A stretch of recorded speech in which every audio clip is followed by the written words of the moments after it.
the best approach when looking at DSC 1520 is to go over as many past papers as possible. So today I'm going to cover Okay. one with you. Remember, these past papers are obviously multiple choice, and you will have to get 15 out of 30 to pass because each exam paper has a total of 30 questions to go through. So if I'm looking at exam technique, I would obviously try find 15 that you're comfortable with as the main goal. Once you've got those 15, then you obviously want to get your distinction to make sure that you do well in the actual exam. Okay, so we're aiming for Okay. 15 out of 30. That's what we want. That's going to pass us in terms of your 1520 course. And then once you've got the 15, then aim for an additional 24 out of 30 would be 80%. So to get 24, you're going to need an extra 9, okay, out of the remaining 15 to get your 24 out of 30, which is your 80% distinction. All right, which is very Okay. possible actually. You'll see if you go through the exam papers, you'll kind of get a feel of what type of questions will come up. This was the most recent one that you had indicated they've uploaded for the students to go through October, November 2009. How was your week? Did you manage to go through any of these, Yeah. or are you still busy catching up and finishing other assignments? Yeah, I basically, yeah, all my assignments is done. So I've started with this Okay, one. I good. haven't finished it yet, but yeah, I have started with it. All right, that's Yes. perfect. So the ones that you've obviously looked at, maybe just check them and just tick or cross and see did you do them correctly or not. And then obviously, if you've done all of them, you can obviously get a better gauge of how well you're coping. So what I would suggest you do for next week is take the May June 2019 Yes. paper and try to do those 30 questions. Even if you can't do all 30, just try as many of them as you can just to see, well, are you getting your 15 out of 30? Are there 15 questions you can do? And if you've done those 15, are they correct? And then obviously look at more if you can to see how many questions can you actually do from these exam papers. You'll see the first one Okay. will be a bit difficult to do, but as you do more of these exam papers, it'll get easier and easier and easier. And then hopefully you'll Okay. get to a level or stage where you're pretty confident going into the actual exam. Okay, so I'm going to do the paper from start to finish. Obviously, if you're doing this online or on campus, do the questions that you're good at, do the questions that you find easy, and then you can obviously come back and do the other ones. Right, but I'm not going to do that. I'm just going to Okay. start from 1 and I'm going to go all the way down. I'm going to just draw up a set of answers here so we can keep track of it. Let's label this DSC 1520. This is the October, November 2019 paper. There are 30 questions to complete, so I'm going to start with question 1. I'm going to try use this opportunity to also remind you about some of the theory. So when I cover these questions, I'll show you the exam technique. Okay, so when I look at question 1, when I read the question, it says determine the equation of a line that cuts through the y-axis at 3 and that is parallel, okay, to this line. So when I know that Yep. lines are parallel, I know that the m's are the same. M, The remember, slope is is this. the y equals mx plus Yep. c, which is the straight line slope. Does that make sense? Yep. Yep. Okay, so the m is 4, and obviously you have a y-intercept here of plus 1, okay, which is 1, which is the y-intercept. So if the line cuts the x or the y-axis at 3, obviously you're going to have the same m, but you're going to have a different Yep. y-intercept. So the y-intercept will obviously be 3, so your equation would be y equals mx, which is 4x plus 3, which gives you option 3. Yep. 3. Yep. That's what I got as well. Perfect. Okay, if you're getting the same answer, that's good. All right, so 3. Question 2. Question 2 says the roots. Okay, so again, revision. Roots mean the x values. In other words, the x intercepts.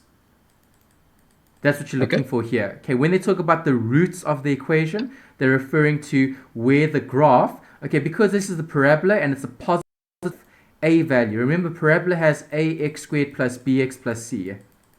So you'll have something that looks like that. Okay, so when they ask you for roots, this is just fancy jargon that refers to the x-intercept. So you literally make this equation equal to 0, you factorize, and then you get your x-intercepts. Right, so I'm going to show those workings here. 2x squared plus 9x plus 5, okay, equals 0. I need to use trinomial factorization here. Okay, so obviously I've got a 5 here. Factors of 5 is 1 and 5. Right, and I've got a 2 in front of the x. So I'm going to have two brackets. I'll have a 2x, open brackets. Okay, it's going to be a 5 in the other brackets. I'll have a 1 in this one. So it's all plus, so plus 1, open brackets, x plus 5. Close brackets equals 0. Right, that's just looking at factorizing. All right, so if I expand this, I'll have 2x, 2x times 5 is 10x, that's 11. Okay, that doesn't work. That doesn't work, so I need to swap it around then. Let's see, I've got a 2x squared plus 9x plus 5. All right, so I can't factorize. If I can't factorize, then I need to use the quadratic equation. Yes, that's what I also did. I used the quadratic equation. Yeah, so the first step would be to try factorize. Minus. Obviously, I can't because I get 11 in the middle. I don't get a 9. So if I use the quadratic equation, then I'm going to use the ax the ax plus bx plus c, but I need the equation. Right, remember, Unisa should give you a formula sheet. If we scroll all the way to the bottom, there should be different languages. So yeah, they've got different languages. Here's the formula sheet. Do they give you the quadratic equation? Doesn't look like it. Okay, so this one you're going to need to get from the notes. Okay, so let me just open up my notes just to get a formula, or let me actually just do this. It'll be easier. I've got it over here if you want it. It's that yeah, the minus bx plus minus squared root bx squared plus 4c over 2a. I think that's the one. Is that right? Yes, yeah, that's the one that I used as well. Yes. Yeah, I just want to paste it so we've got it, so I can show it. Let me just get my snipping tool. Okay. And let me just copy a version of it. Okay, there we go. Copy, paste. Alright, so I just want to paste it so you've got it. Paste. Alright, yeah, so that's exactly what you want when you're doing the calculation. And then you're going to substitute in. So if I substitute in, I'm going to have x equals, okay, open brackets, minus b. B in this question, I need to go back up to... B would be 9. Yes, I agree. Yeah. Okay, plus, all right, and obviously I'll do a minus later, and then square root, open brackets, the b squared minus 4ac, so it'll be the 9 squared. 9 times 9 is 81. Okay, minus 4, open bracket, a here is 2. 2, yes. Times c here is 5. Close bracket, yes. Close bracket, close bracket. Right, all over 2a. 2 times 2 is 4. So I'm just going to write a 4 there. And then that's the 1. Okay, so I'm going to have to do this twice. Copy, paste. Alright, so the 1's going to be a plus, the 1's going to be a minus. Alright, I want to know what square root of this is, so let's work that out. Okay, square root of that is that figure, and then I need to do the same thing for this one. Okay, so we've got the same things, that's fine. Alright, so let me copy that, let's just paste that there. Okay, so now that I know what that is, I'll have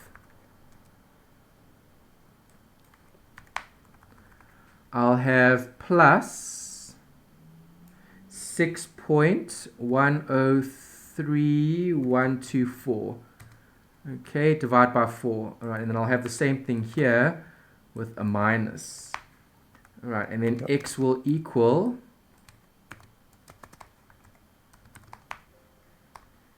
Okay, there's the one x, and the other x equals...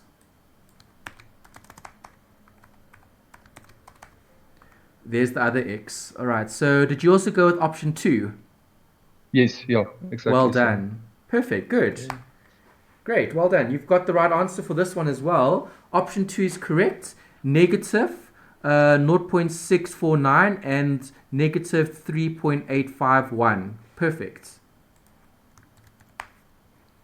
Question 3. Let's look at question 3. Okay, you've got S company knows from past experience that if it charges P Rand per teddy bear, P is the price and the number sold per week will be X teddy bears. Okay, so P equals, the price equals that, X is the quantity. Okay, then they say the cost to produce X teddy bears per week is given by the C. Okay, then there's the equation. Select the mathematics equations for the revenue and profit. Okay, so profits, or let's start with revenue because that's the first one. Revenue equals price times quantity. Okay, so in this question, the P is the price. So we'll have brackets 10 minus 0.001x, close brackets, times the quantity. The quantity here, the number sold per week will be X teddy bears, so times X. Yep. All right, so if I'm multiplying that by X, the revenue equation will be 10X, okay, and minus that squared. Yep. All right, so options. Option 1 looks good. Option 3 looks good. Okay, then we need to look at the profit function. Okay, profit will equal total revenue minus total costs. Okay, so profit is going to be the revenue, which is this.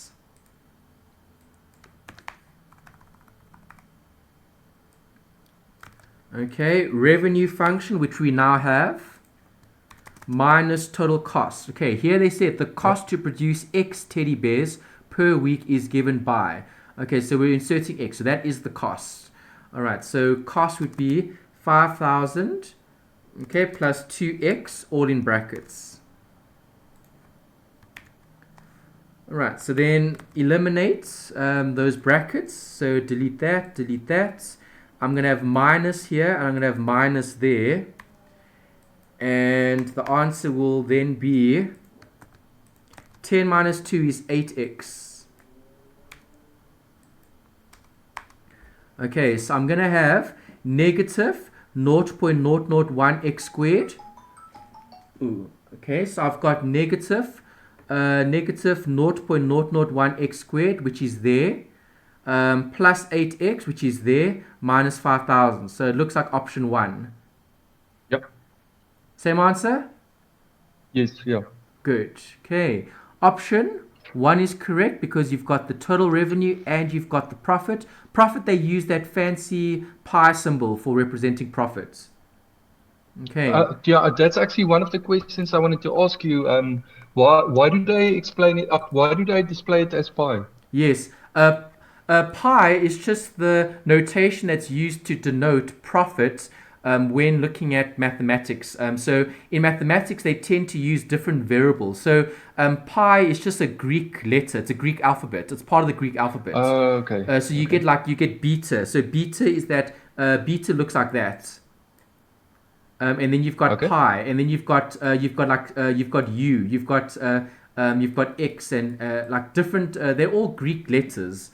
So because mathematics stems from the Greeks, Pythagoras, and all of them, they just use different Greek letters or Greek symbols to represent different measures. So instead of writing profit, they just write that. Okay. Okay, that's the only thing. It's just a symbol to represent something that's abstract. Okay, profit is abstract. So in mathematics, they represent profit as a pi. Okay. Okay, option 1, happy with that? Yep. Okay, option 1, we've got that there. Question 4, let's look at that option or question. We've got a retail store selling a product at a price of that. The total cost of producing X units is given by that. Okay, so that's the cost and that's the price. They say approximately how many should be sold to break even. Okay, so break even point equals revenue minus cost equals 0. Okay, in other words, your revenue equals your costs. All right, so if I'm looking at the break even point, total revenue will equal total cost. Total cost. Okay, my revenue here will be price times quantity. So I've got a price here of 3 Rand 10, and obviously the quantity would be X.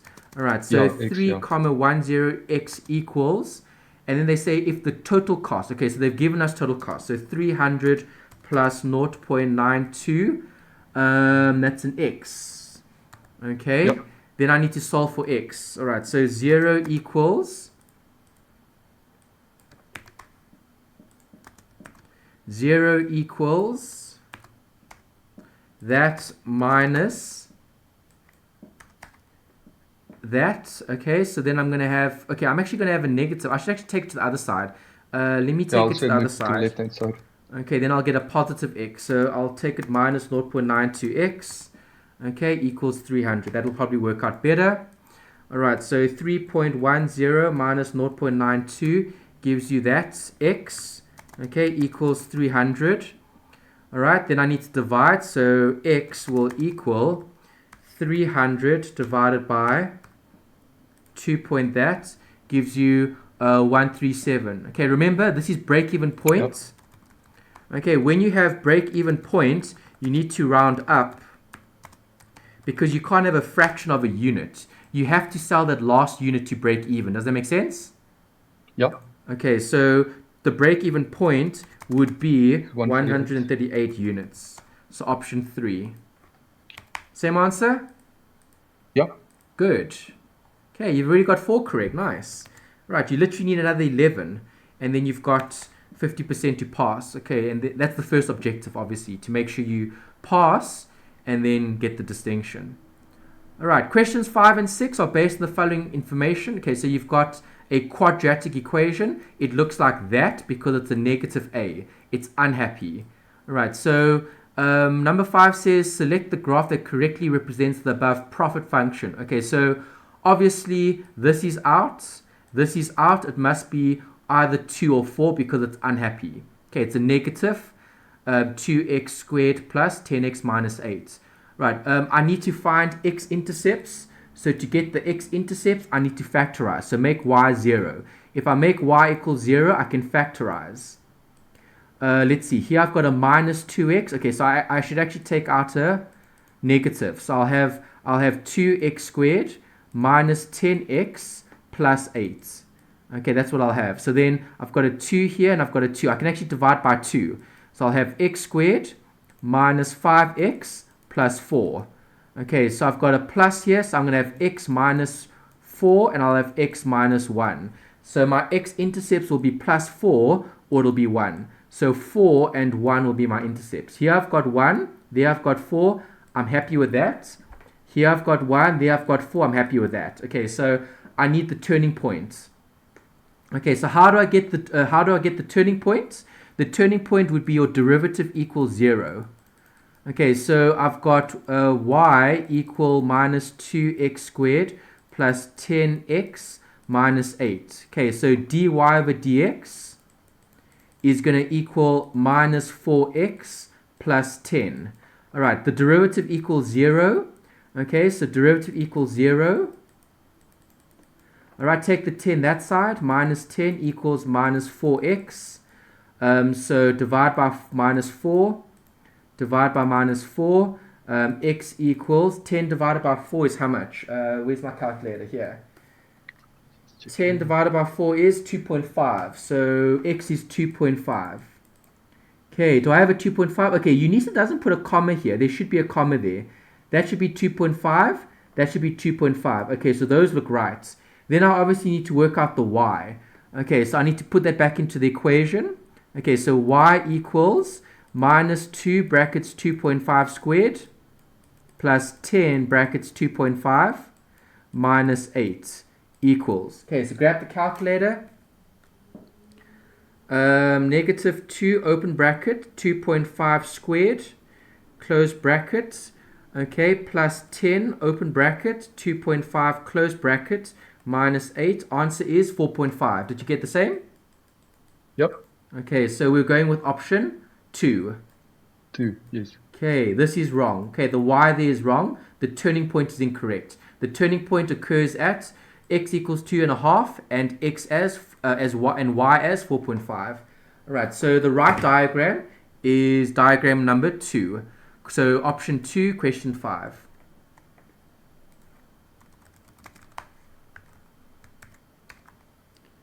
What does question 6 want? Question 5 and 6 is based on the following information.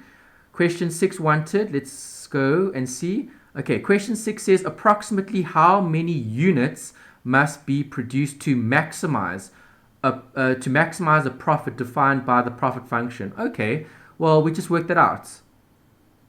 Okay, my derivative equals 0. Here, derivative equals 0. That means the maximum will occur at the turning point. In other words, over here. Yeah. All right, so if I'm looking at the maximum profit, okay, remember, profit will be defined by this function. Y equals minus 2x squared plus 10x minus 8. So you're literally looking at that. Okay, so obviously the value would be 2, 5. But I can't sell half a unit. So I have to sell the full unit. So it will be 3 units. Approximately how many units must be produced to maximize the profit? 3. Did you go with option 2 as well? Yes. Good. So if the answer was, let's say, 2.1, would it then be 2 units or still 3? Or you always round up? Yeah, well, remember, if it's a quadratic function, okay, so for example, if it was, let's say, 2.1 or 2.5 or 2.7 even, okay, because this is a parabola, okay, 2.5 would be in the middle, so 2 and 3, okay, both 2 and 3 would both yield the same maximum. Do you agree? Yeah. So the answer could actually be 3 units or 2 units. Both 3 and 2 will both equate to the same maximum profit. Okay, so if you look at this, because it's parabola, because it's a mirror image, you could go with option 2 or 3. But because they're talking about approximately, then I would round it up because I can't sell that last unit. And because I'm dealing with a product, I would go with 2. So 2 or 3 would actually be right in terms of the mathematics.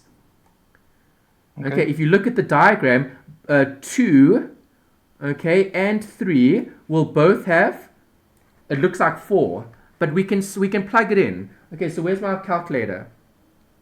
Okay, if I go back to my, I can't go back. Okay, I have to type it in. Right, so if you had to look at 2, okay, x as 2, and x as 3. Okay, what is that going to give us? Well, let's check. On the calculator, you would type in minus 2, open brackets, 2 squared, close bracket, plus 10, open bracket, 2, close brackets, minus 8 equals. Okay, I get 4. All right, so 2 yields 4 as a y, as a profit. Okay, and if I just substitute, so if I change the number from a 2 to a 3, okay, so now it's 3 squared, and 10 times 3, I also get 4. Okay, so it could be 2 or 3 in terms of the mathematics. All right, but because because Unisa is asking you about break-even point, chances are they're probably asking you about break-even from a financial management point of view, which would be rounded up. But because this is a quadratic function and it's a mirror image, 2 or 3, both of these yield a profit of 4, which is the maximum. Is that all right? Okay. Yeah. Yeah, so you would have to round it up, but only because this is a parabola. You could round it down or up. Up or down doesn't matter. You'll still get the same answer. Okay. Okay, so if we had to think about it logically, okay, logic would say, why would we produce 3 units? We should actually produce 2 units because producing 1 less unit should obviously be better in terms of operations. It should be easier to produce 2 units than 3. Yeah. Yeah, but now you're bringing in other considerations. This is what you would do practically if you're using this function to decide on where to produce. And remember, this could have been 200,000 units or 300,000 units. Okay, this could Yeah. have been 2 comma 5, but 1,000. So it would be 2,500 units. Do you see that? Yeah. Okay, it's just a function, but that function could have denoted x in thousands or millions or hundreds. Does that make sense? Yeah. Yeah, if it was in thousands, then you would obviously times it by 1,000. And then you would choose an answer that had 2,500 instead of 2,000 or 3,000. Does that make sense? Yeah. Yeah, but with this question, I'm going to go with 2. Okay, rounding it up instead of rounding it down. But rounding it down would have equated to the same thing. But I don't think they would have gone with 1. I do think they would have gone with 2. Yep. Okay. Yeah, good question. Yeah, so option 2, great. Okay, question 7. Questions 7 and 8 are both based on the following information. Demand and supply functions of a certain product are given by. Okay, so there's PD, there's PS. Okay, so quantity, price demanded, price supplied. Okay, where P is the price of the unit and Q is the quantity. Okay, so question 7 says determine the equilibrium price. Okay, so equilibrium, demand equals supply. Agree? Yeah. Okay, so PD equals PS. So 500 divided by open bracket Q plus 1 equals 16 plus 2Q. Okay, take that to the right. Numerator, denominator. I need to get rid of the denominator, so I'm going to have a bracket here. Q plus 1. Close bracket. Okay, so next step. I'm going to have Q, 16 times Q is 16Q. Okay, 16 times 1 is 16. All right, 2Q times Q is 2Q squared. 2Q times 1 is 2Q. All right, there's the next step. Okay, because it's quadratic now, I need to get rid of the 500. So I'm going to make this equal to 0. And I'm going to have minus 500 there. All right, can I eliminate? Yeah, I can. 16 and 2 is 18. So I'll have 18Q.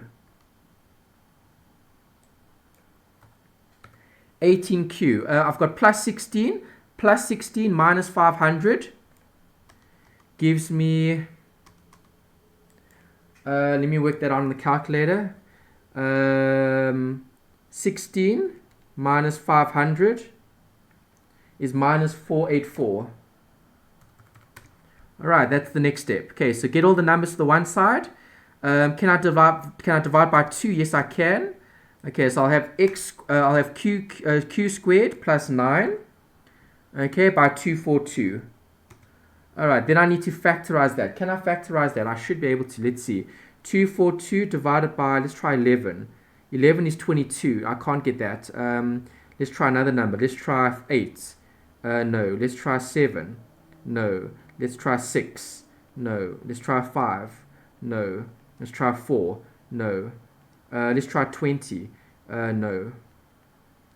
Let's see. Factors of 242. 11 worked, but 11 gave me 22. That doesn't give me 9. I might have to use the quadratic equation. Let's try work it out. Let's try something else. 242 divided by 2. Divided by 2. Let's try 16. Let's see. 242 divided by 16 is what? Gives you 15. No, that's not going to work. It's divided by 20. No. What other numbers can go into 242? Let's try 21. No.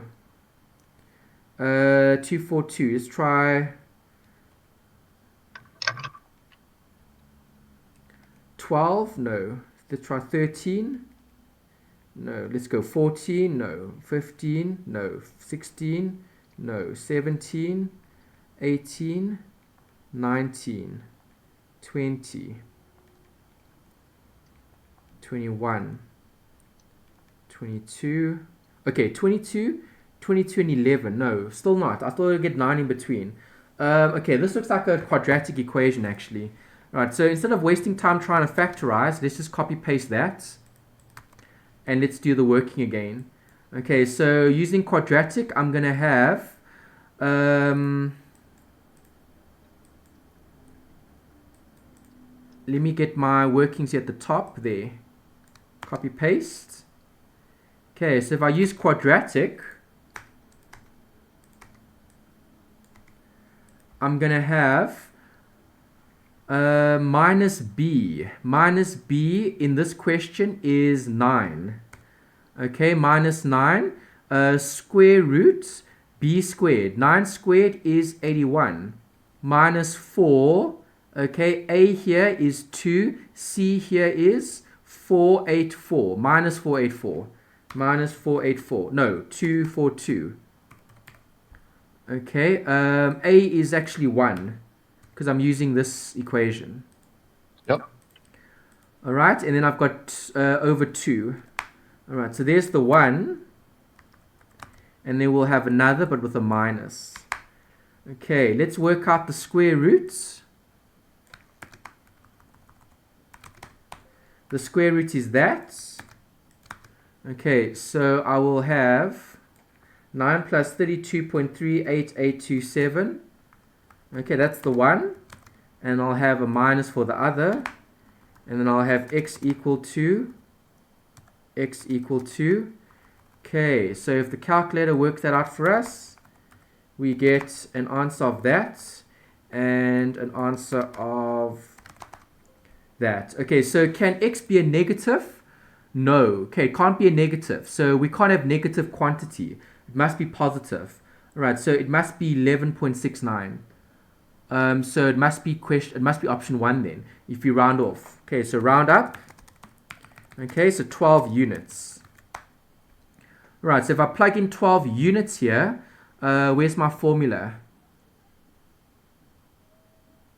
I don't have a formula. I'm working out Q, which I've got a P. Okay, so I can use I'm going to use PS. It's easier to calculate.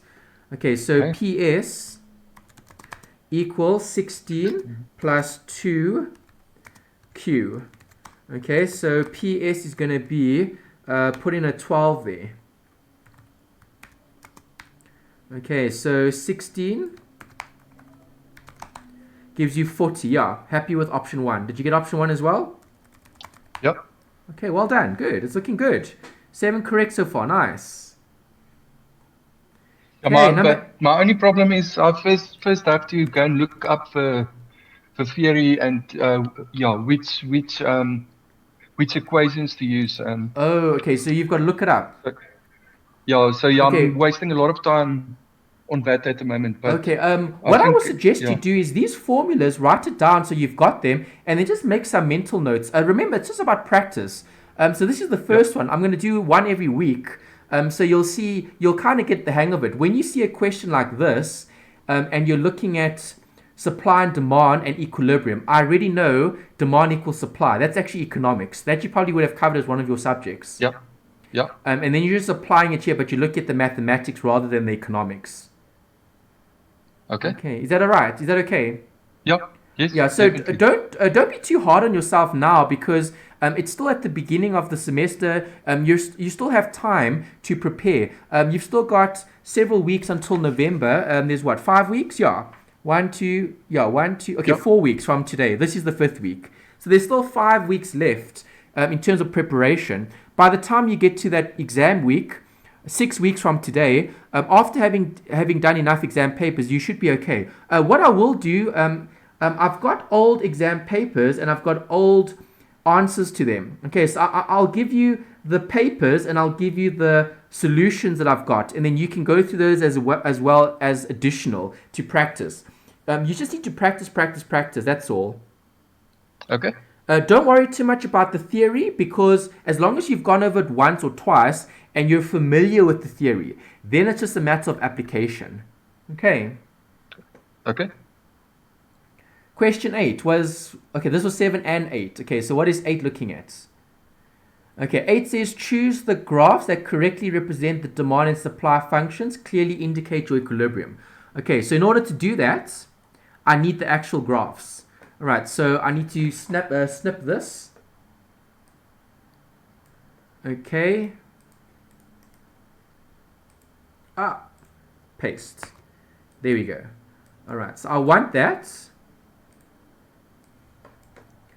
Okay, and then I can get the diagrams. All right, so when I look at diagram questions like this, what I do is I need to get either a straight line, okay, or something that's quadratic. All right, so you need to try rewrite these graphs in a different way to get to make them look nice and easy to draw. All right, so P equals 2Q, okay, plus 16. All right, that's in the format y equals mx plus c.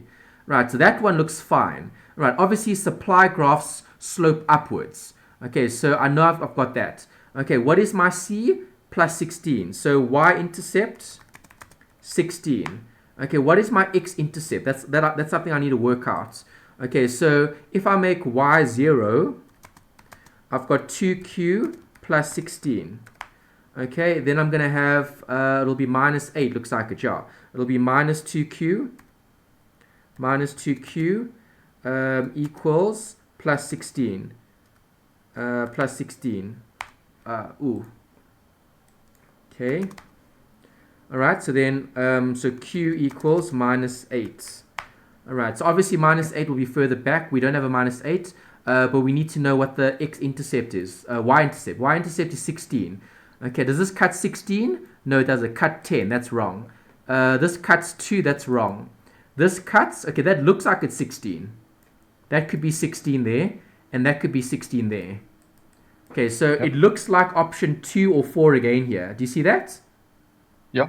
Okay, looking at this graph, it doesn't look like a straight line, so it's probably not 2, it's probably 4. Why do I say that? It's because of that. Okay, it's not a, it's a, what do they call it? A hyperbolic. It's a hyperbolic function. Okay, because you can't actually draw this because you can't make, well, you can bring the p across or the q across. So then you'll have p brackets, q plus 1, close bracket, equal 500. Okay, and then you'll have pq plus p equals 500. Okay, so when you have p and q on the same side, it becomes hyperbolic. Right, so you can't actually draw this using intercepts. What you have to do is you have to look at x and you have to look at y. Okay, this is plotting. All right, then you'd have to draw the actual graph, okay, using x and y. Okay, so if you have a function, y equals, okay, let me write down the x. Okay, x is, let's just put some random amounts. Let's look at x's on this side of the diagram, because remember, you can't have quantity less than 0. Do you agree? So I can have, let's say 0. I can have 1. Okay, you probably can't have 0 because it's probably going to be undefined. Okay, so let's say 1. Let's start at 1, then 2, then 3, then 4, then 5, then 6, then 7, then 8, and so on. Okay, it doesn't matter how many numbers. Let's go all the way up to 14. Okay, because I'm doing it on Excel, it's quick. Okay, but obviously you wouldn't do this in the exam. Okay, this would take too long. But if the exam is online, then maybe you could, but using Excel. Okay, so y. How do I get the y? In other words, okay, so in this equation, let me go back to the equation. Yeah, the equation's up here. PD is it's the dependent variable. Okay, the Q is the independent variable. All right, so if I'm substituting in Q as the independent variable, the dependent variable is PD. Okay, so I just need to get one of them right. So 500 divided by open brackets, Q is 1 plus 1 close bracket gives me that. Okay, then I can just reference this as that figure, and then I can just copy paste it. Okay, right, what do you notice here? Right, and I can continue going down.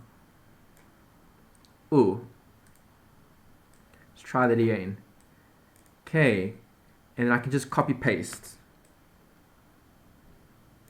Alright, so you can see that the number starts very big and they get smaller and smaller and smaller and smaller and smaller, and it tends towards 0. Do you see that?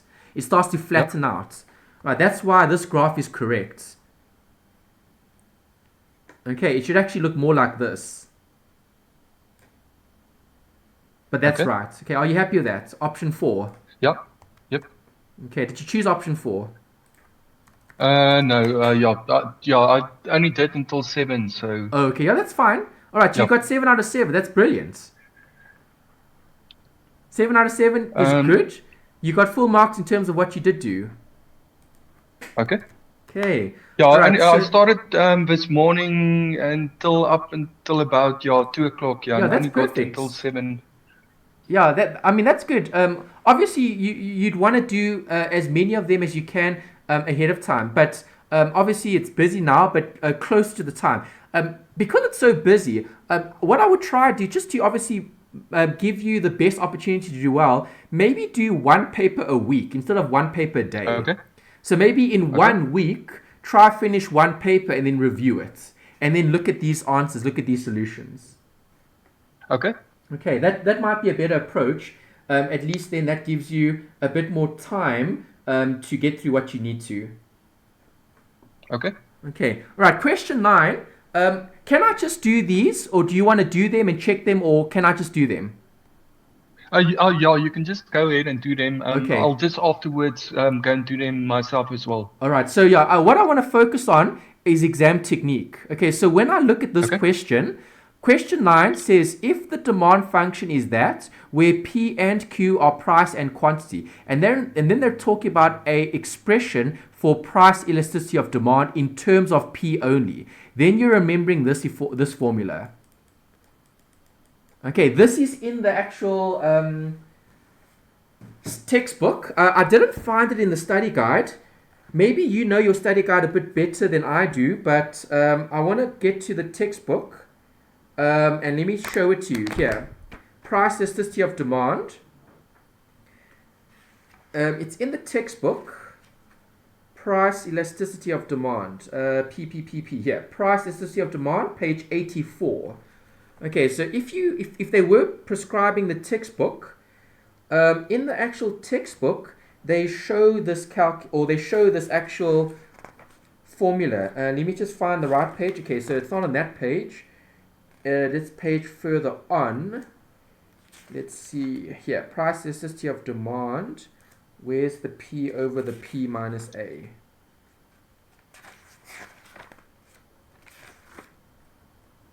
Okay, here's the summary. Here's it here. Okay, I'm going to take a picture of it quickly, and I'm going to Okay. show it to you. Let me WhatsApp it quickly. Okay, yeah, let me take a photo of the textbook. Here, this page. Okay, all right, let me send it to you quick. Okay, if you look at this page in the textbook, they show you the price elasticity of demand. I actually want to put it up as well. I'm going to email it to myself quickly, and then I'm going to put it on screen. That'll also help. I'm actually going through the study guide now. Did you find it? I don't know if you've got it. Well, I saw here note that the price elasticity can also be written as a function of only P. And then it says minus B times P over A minus BP. But did they show this though? Is there P over P minus A? Uh, yeah, not exactly like that, but Okay, yeah. So the textbook is yeah, the study guide mentions it, but they don't actually give you the yeah, formula, or they yes. don't show it because they haven't done the derivation. So normally these equations are derived from a bigger equation. Oh, okay, So I see. that's why Okay, I want you to show you this. I'm gonna put it on screen. I've sent it to you on WhatsApp, but I'm gonna also show it on screen, and then you can actually see what I'm referring to. Okay, let me go get my email quick, and let me open that picture. okay.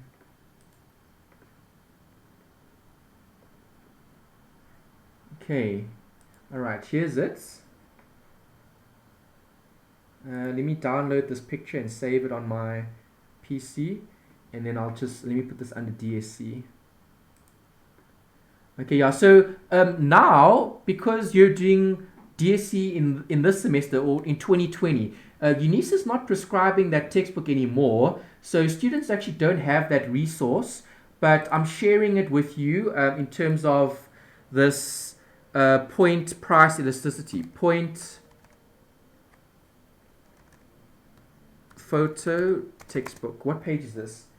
Page 98. Okay, it's page 98. Let me just save it as photo. Okay, then I can open it up. Alright, so I've saved it. Let me open it. And then you can have a look. Okay, if I bring this across,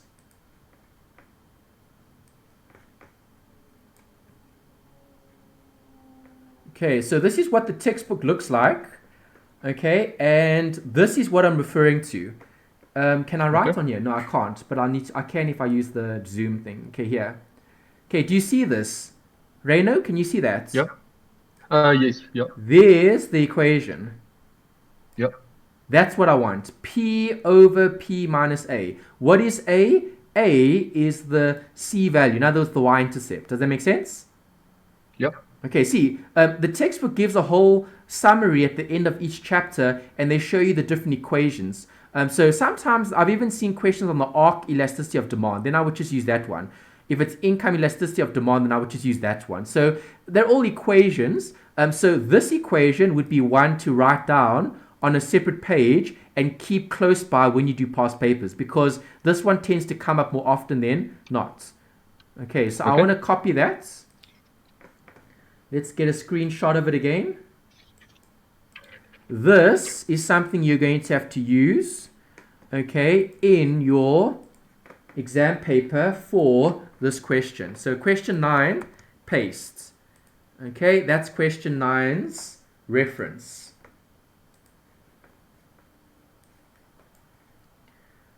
All right, so if I then apply that to this question, what is my A value? 80. So what is my right answer? Option 2. That's how easy it is.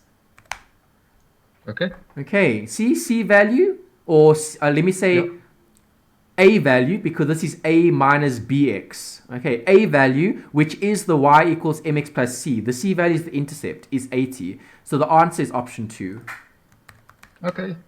Okay, so that question you can spot. There's probably a question like that in some of the other exam papers as well. Okay, they tend to test similar questions, but obviously every year, new paper, new questions, different answers. Okay, but this will come up. If you see point elasticity of demand, just remember there, point elasticity of demand, P over P minus A, whatever the A is, plug it into the equation. If the A is negative, then you'll plug in a negative, then this will be a positive. Okay. All right, question 10. Demand function is that P and Q are the price and quantity. Determine the point of price elasticity of demand when P equals that.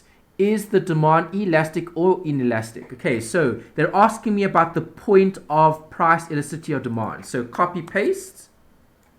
Okay, P equal, not P, the price elasticity of demand, so the ED equals the P over the open brackets P minus A close brackets. Okay, what is my P? 51. Okay, 51 and then 51. What is my A? A here, ooh, I can't use that. Notice it's quadratic. Okay, it is a quadratic function. So if it's quadratic, if P is 51, and I'm looking for the point elasticity of demand. Okay, textbook, here.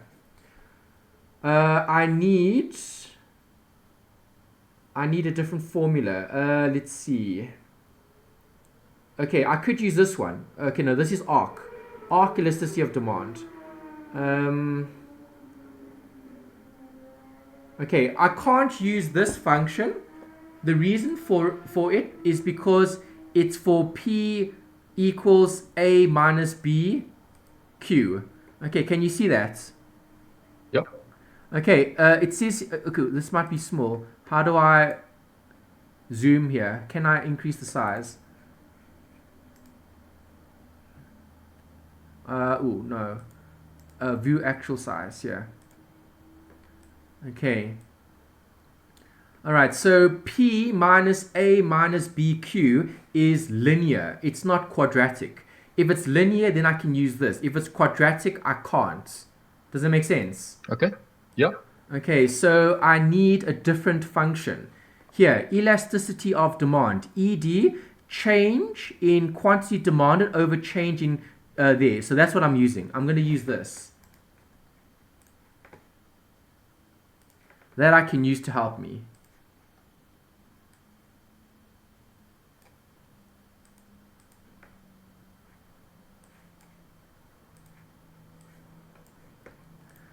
Okay, so paste.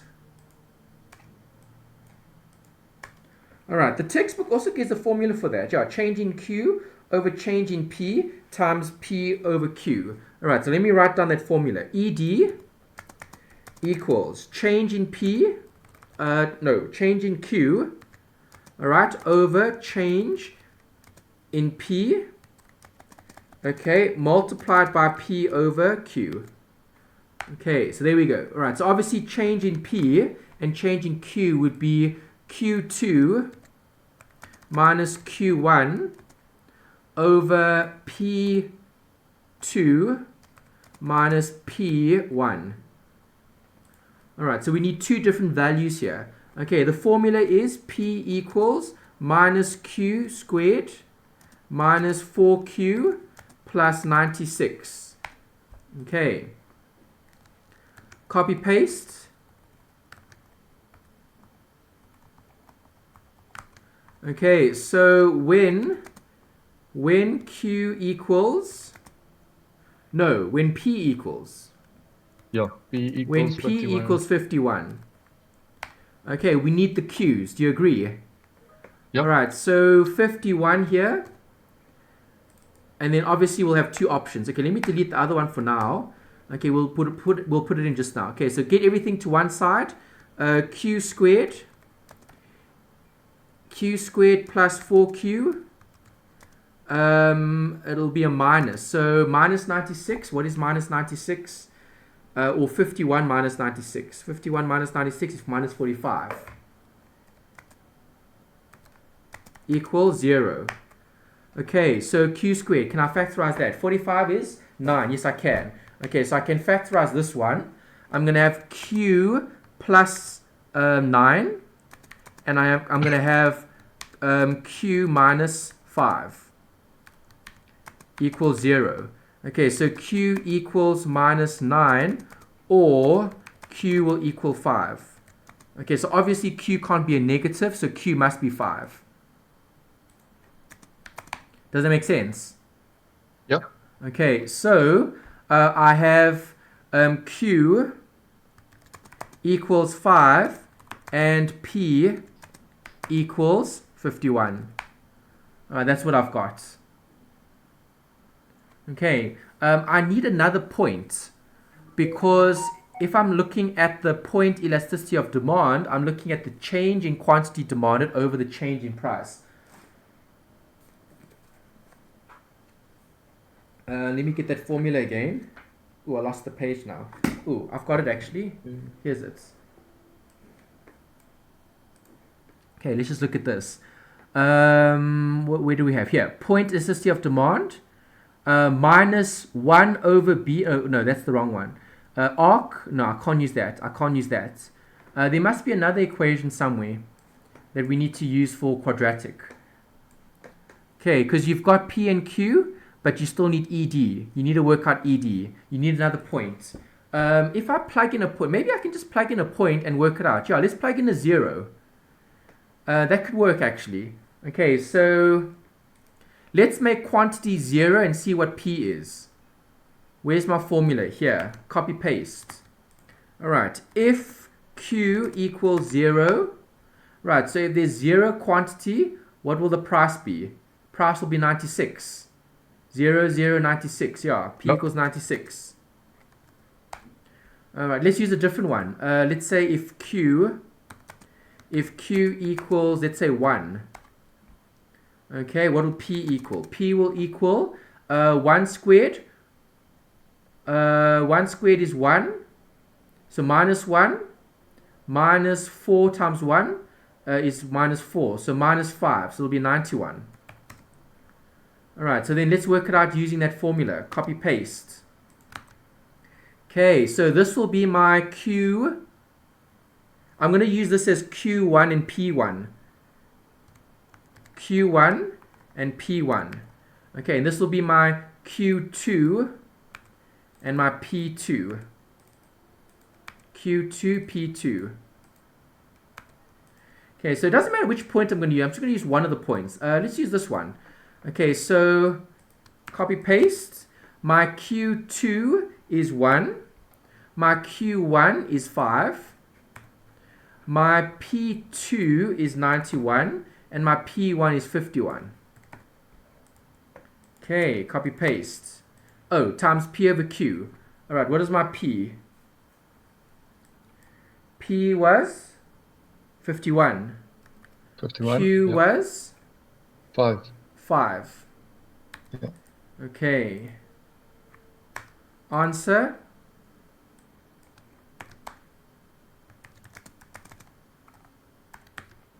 Might have to put some extra brackets here. Otherwise the BOD mass is not going to work. Yep.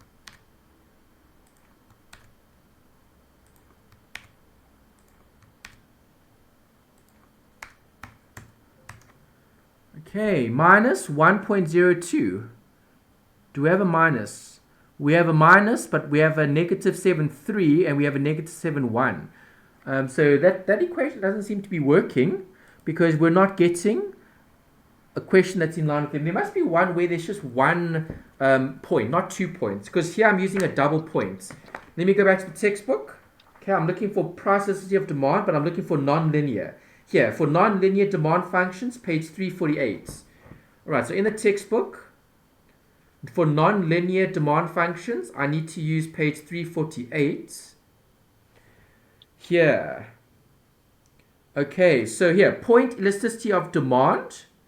They say the formula is exact if we have a demand function which is linear, and then they give what we had here. Okay, so this was for a linear equation. All right, that's why it's not working. Okay, this equation didn't give us an option there. There must be a better one. Let's see. Is there a better one? Yeah, okay. If the demand function is linear, then we've got that. Okay, I don't want linear. They still talk about linear here. Page 348. I've got the right page. Okay, let me read further down. Yeah, in the textbook it all says linear here. Linear, linear. If I turn over the page. Oh, okay, here. Worked example. Point elasticity of demand for non-linear functions. There we go. Okay, let's look for a formula.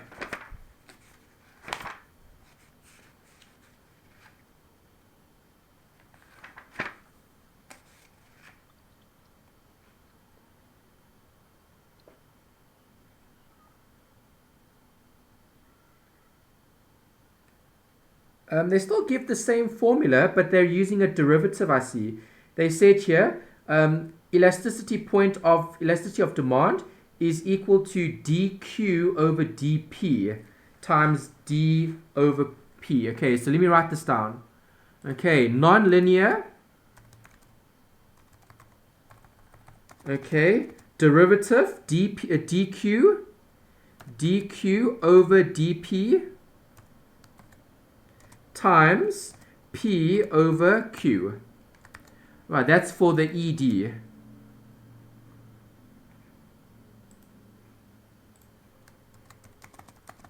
Okay, that's what the textbook is saying on page 359. Page 359. Okay, non-linear graphs. Point elasticity of demand requires a derivative.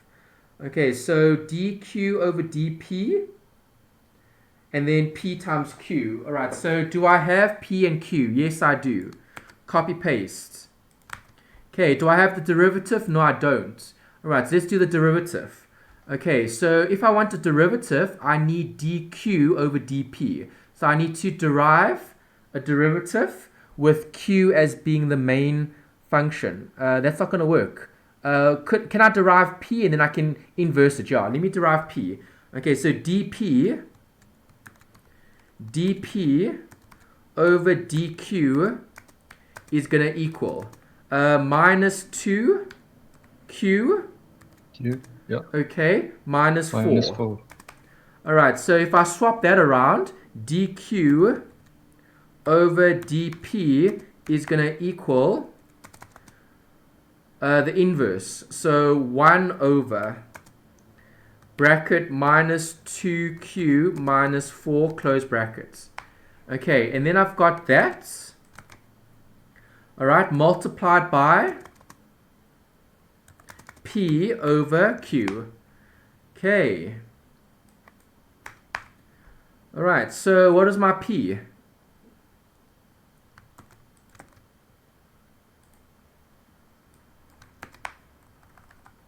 $51. 51, yes. So let's plug in all those values. Q here will be 5. P there will be 51. And this will be 5. Okay.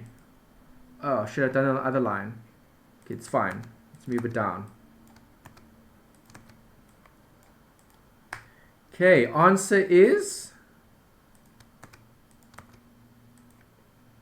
equals times. Why didn't it work it out? Didn't work it out. Something's wrong here. Okay, let's make that a minus 10. A minus 10. Minus 10 minus 4 is minus 14. Oh, come on. Give us an answer. There. Okay, there we go. All right, option 2. Okay. Yep. Okay, there we go. All right, that works. There, minus 0.73 elastic. Okay, option 2. All right, so just be careful. Linear, non-linear. So this is non-linear. With non-linear, you need a special formula. There's the special formula. I'm going to highlight it in bold. Okay, that's for non-linear. All right, it's from page 359. It should be somewhere in the study guide. If it's not in the study guide, then you should complain to Unisa and say, well, how am I supposed to do this if I don't have the textbook? Okay. Okay, right. I'll go and check afterwards. Yeah, see if you can find it in the text in the study guide. If it's not in the study guide, then you have to get the textbook, but they're not prescribing the textbook, which is problematic. Okay, Yep. Question 11 is theory. Price elasticity of demand measures. Which one did you choose here? Oh yeah, you didn't do this. Okay, choose one now. I'll tell you if you're right or wrong. Easy question. Okay, How's your of economics? Price elasticity.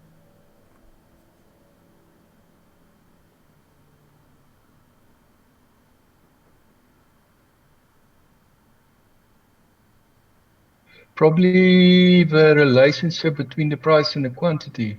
Why do you say relationship? It's a change. It's a change in the one Oh, change. Oh, okay. to a change in the other. Change to So the it's other. actually 2. Yeah. Okay, remember the concept of elasticity. Think about inelastic demand and elastic demand. So if I'm looking at necessities, okay, basic necessities, those goods are inelastic. It doesn't matter whether the price is high or low, we still need to buy those items. Yep. Okay, so it's the sensitivity of quantity to a change in price. How sensitive will we change the demand based on the price? Okay. Okay, question 12. Question 12 is looking at a logarithmic function. This you would just type into a calculator. Okay, this I think I can do on Excel. Log. Okay, but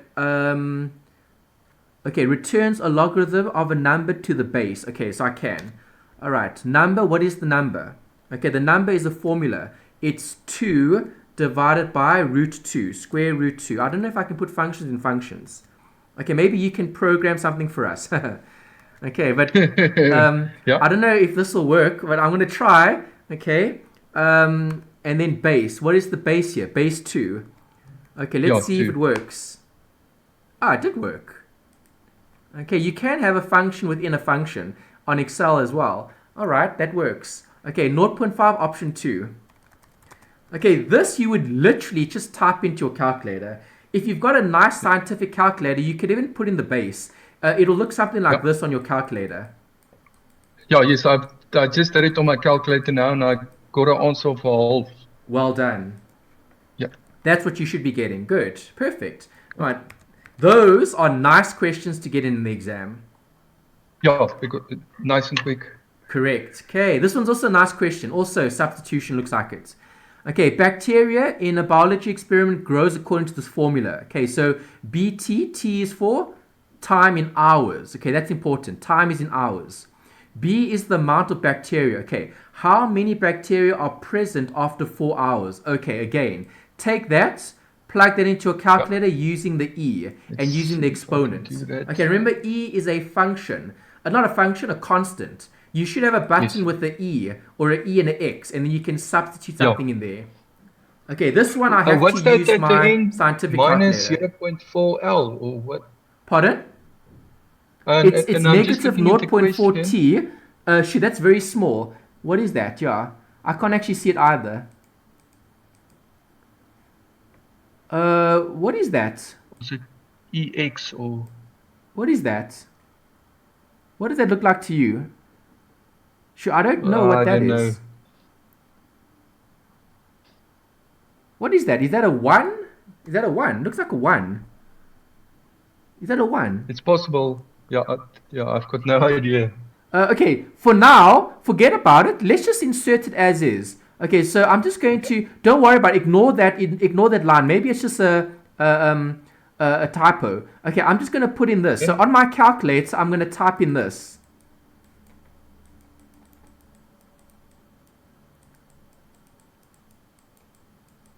Okay, equals. Okay, let's see what we get.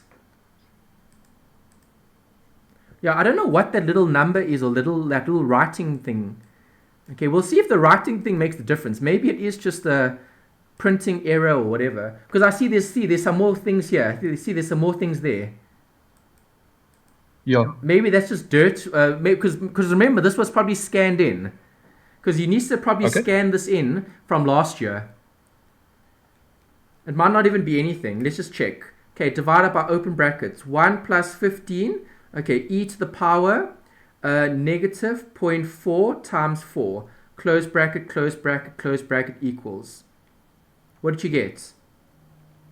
I'm trying to find the E on my calculator. Okay, I'm getting an answer, option 3. Yeah, I think this is just dirt. That's just dirt when they scanned in the hard copy. 2109.9938. What calculator do you have, Reno? It's a Casio. Which Casio? Give me the model. FX82ZA. FX82. Okay, Casio FX82A. 82ZA. 82ZA. All right, let me find a picture of it. Okay, I've got the picture. I'll tell you where to find the calculator. Okay, so your calculator looks like this. Yes. Yeah.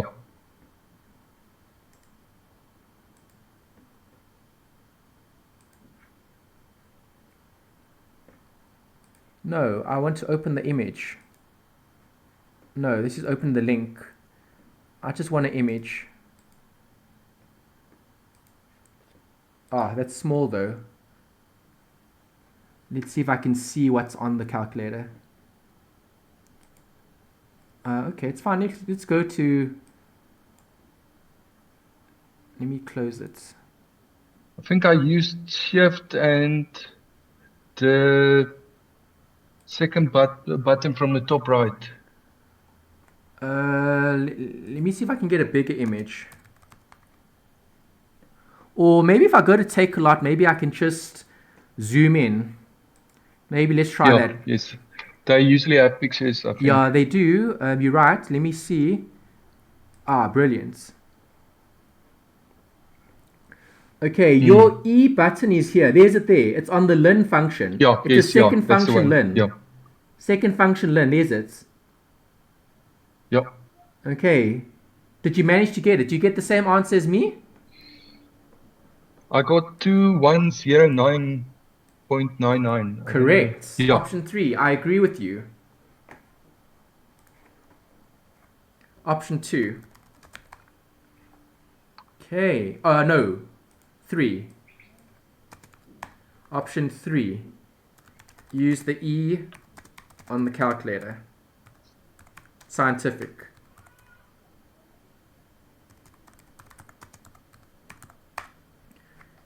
Okay, let's look at the next one. Question 14. Scroll further down. Okay, supply and demand again looks like it. 14 and 15 using the following information. Just want to make it smaller so we can see more. Okay.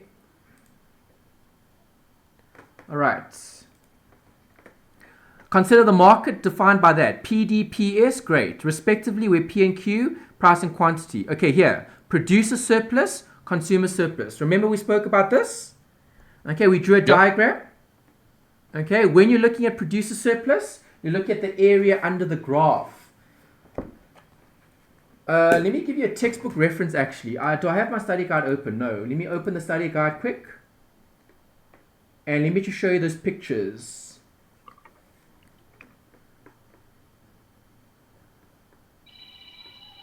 Study guide, study guide, study guide. Where is it? Here, this one. I want to open up that other one that had more. Okay. All right. Producer surplus, consumer surplus. It's over here. Okay, 3.3, page 29. There we go. We just need the pictures. Page 29, there, further on. Here we go. All right, there. Consumer surplus, area under the graph. Okay, producer surplus, area under the graph. Do you see it? Yep. All right, so it doesn't matter what area you're using because this is a triangle. Remember, that's a square. So whether it's this area or it's that area, it's the same thing.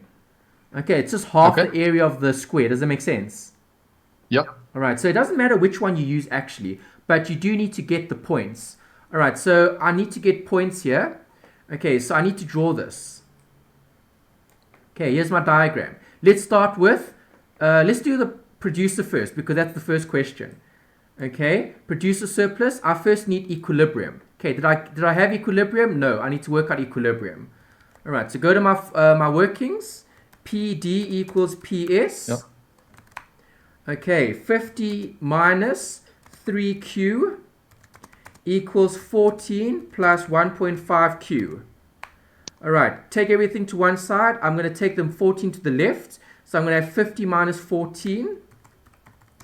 Okay, equals 3 minus 1.3 plus. It's a plus 3, so it'll be 4.5Q. Okay, so 36 divided by 4.5 equals Q. So Q is 8. All right, there's the Q. I've got Q as 8. Okay, then I need P. Okay. What is P going to be? So PD.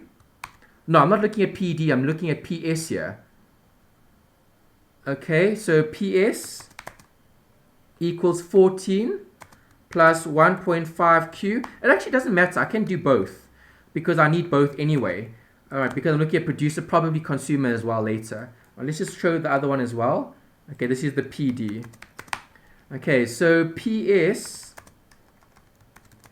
equals 14 plus 1.5 open brackets Q. What is Q? 8 close brackets. Okay, paste. Answer 26. Okay, PD, Q is 8. Okay, copy paste. Okay, oh, also 26. Okay, doesn't matter what the P is or what the S is. You're getting 26 either or. All right, great. So when Q is 8, your PS is 26 and your PD is 8. Okay, that was equilibrium. All right, that's what I substituted in. Yeah, so it doesn't matter which one I use. I'm going to get the same thing. So this point here is 8 and 26. Okay, so this is 26. Okay, I'm looking for, this is producer. I'm looking at producer. I need to fix my line. Okay, the line should be going that way. Okay, there's producer surplus. All right, so when producer surplus, I want that point there. All right, so there's the PS. Do you see that? The y-intercept will be 14. All right, so I'm looking at that. All right, so area equals half base times height. So it's a half times the base. What is the base? The base is 8. The height will be 26 minus 14. Okay, on my calculator, 0.5 times 8 times open brackets 26 minus 14 close bracket gives you 48. Answer option 2. Okay, do you see that? Yep. All right, I don't want to lose that. I like the workings. I want to give it to you in the Excel, so let me just copy that bit. Okay. All right, so there's the one. Producer surplus. Okay. Option 2. 2. Yep. All right, what is 15.1? There, 15.1's consumer surplus. Do you see that? Yep. Okay, same thing. Draw a diagram. This is going downwards. Same point of equilibrium, 8 and 26. Okay, but now we need this point. Okay, what was the PD? There's the PD. PD equals 50 minus 3Q. 50 is the intercept. This is 26. That is 8. Okay, area equals half base times height. Half the base times the height. 50 minus 26, close brackets, equals. Okay, on my calculator. 50 minus 26, half base times height, 96. Option 3. Yep. Do you see that? Yep. Okay. Right, so when you have these producer price surpluses, you just need to remember to take half base times height. Okay. Okay.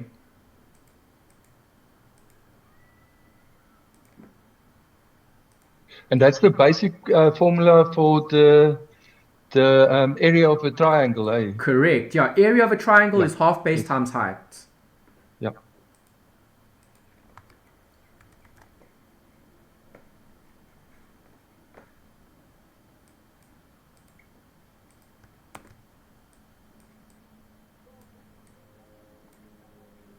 Okay, consumer surplus.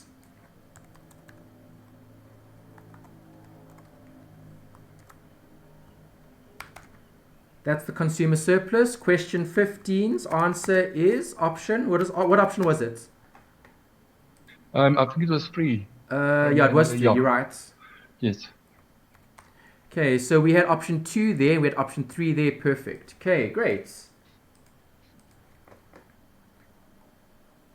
Right, so now you've passed the exam. Question 15 complete. Now you're going for your distinction.